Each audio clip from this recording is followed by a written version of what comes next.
Okay, so what if AI could eventually take over its own development?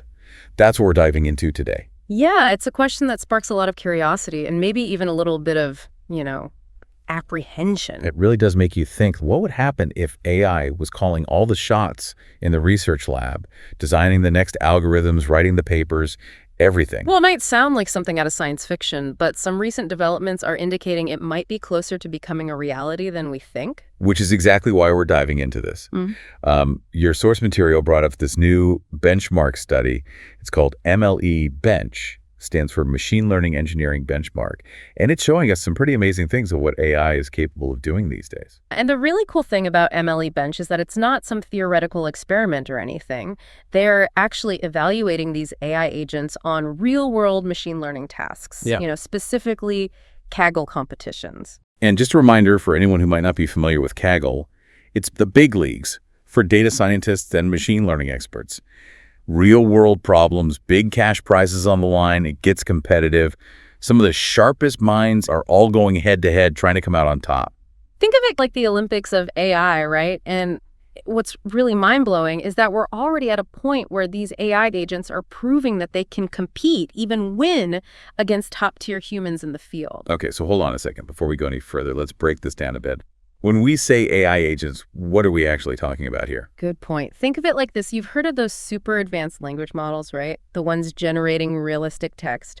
Well, imagine something like that, but instead of focusing on language, they're designed to tackle complex problems using reasoning and problem solving that would normally take years of human training to master. Instead of asking an AI to, say, write a song or summarize an article, we're talking about asking it to design a whole new machine learning algorithm from the ground up, or to analyze huge, complicated data sets to find patterns that humans might miss. And one of the most advanced AI agents we have right now is OpenAI's 0EN preview.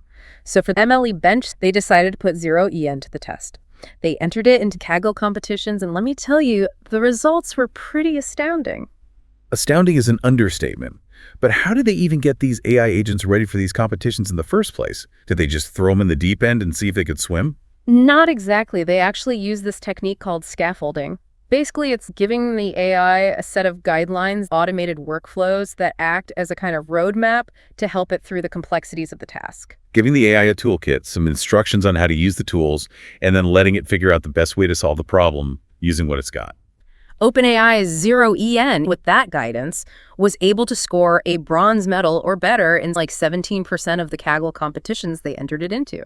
Now, I know 17% might not sound like a huge number, but you have to remember, this is against the best data scientists on the planet. These aren't casual participants. This is the top of the top. It really puts things in perspective, right? Like, these AI agents are out there going head-to-head with humans, and in some cases actually coming out on top. It's kind of wild. Yeah, and it's not theoretical stuff either. These competitions are based on real problems, the kind with real impact on the world. Exactly. And speaking of real-world impact, you mentioned the Vesuvius Challenge in your material, using AI to try to read those ancient scrolls that got buried by the eruption. I mean, come on, it's like something out of a movie. Right.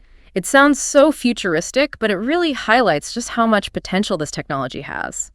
We could unlock secrets from history that have been hidden for centuries. Can you imagine the impact on archaeology, linguistics? It's like having this team of AI researchers working 24/7, digging through mountains of information, all to uncover knowledge that would have taken us, what, decades to find otherwise? Imagine what this could mean for medicine. AI analyzing medical images, picking up on things that human doctors might miss. It could revolutionize healthcare. Or in climate science.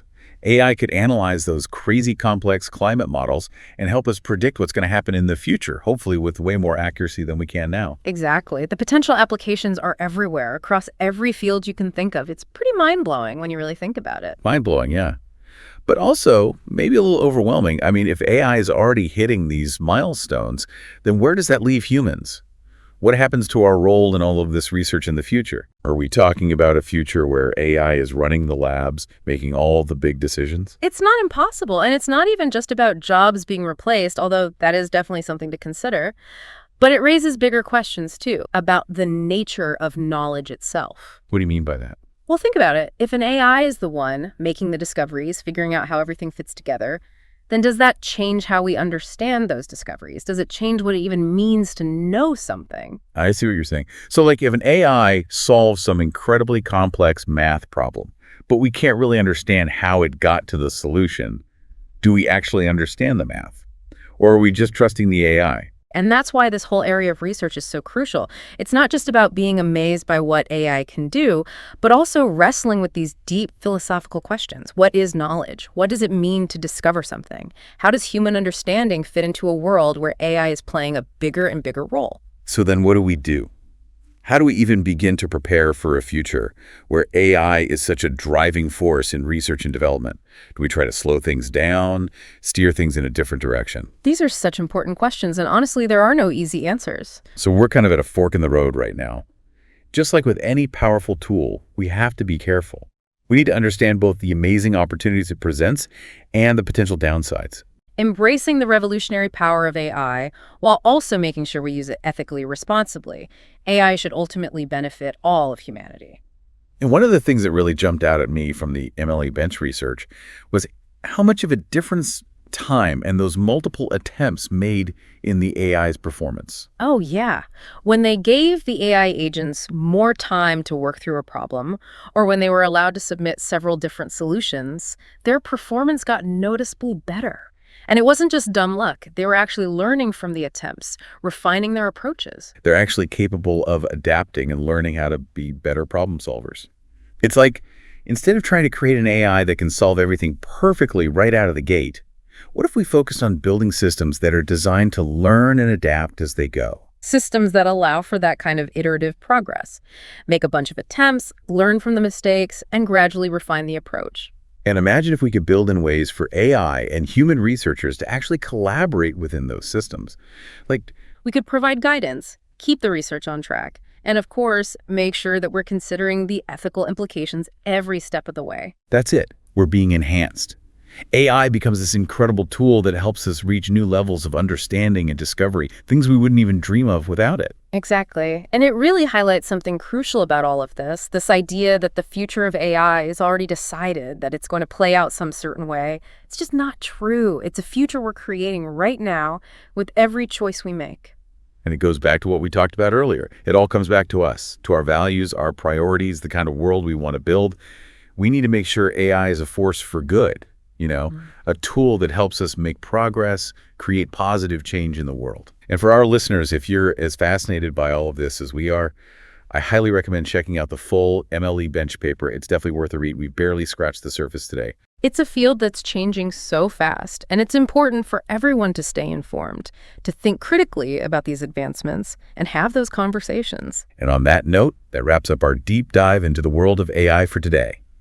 Until next time, stay curious, and we'll be back soon with more fascinating explorations.